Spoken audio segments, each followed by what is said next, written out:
While you're massaging, do you find yourself watching the clock? Do you walk out of a treatment and your back aches, your shoulders hurt, your forearms feel like bricks? I know what you're feeling. My name is David Lobenstine. I am a licensed massage therapist here in New York City and also a teacher of massage therapists.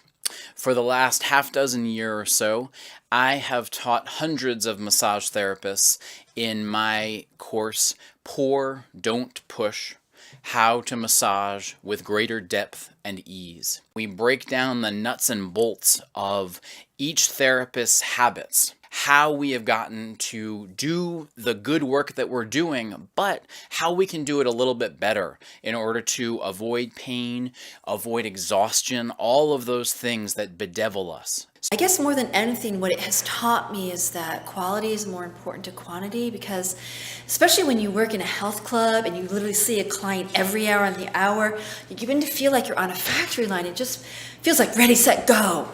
And I just got brainwashed to think that I had to work like really fast and really hard. And now I'm just taking a step back, I'm breathing, I'm more mindful, and I think it's a much more satisfying experience for everyone. It's my belief that we need to pay more attention to the simplest things that we are doing.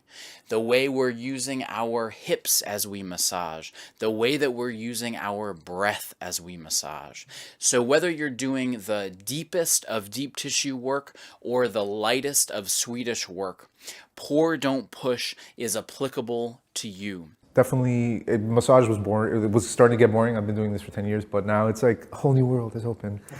I believe that if we pay more attention to our own body, to our own brain, to our own breath, we can make our clients happier, and just as important, we can make ourselves happier as massage therapists. So please click on the link to learn more about this forthcoming video, and I look forward to working with you. Thank you.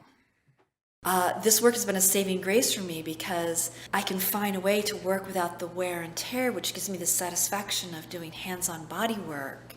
I see myself being able to do body work into my 70s.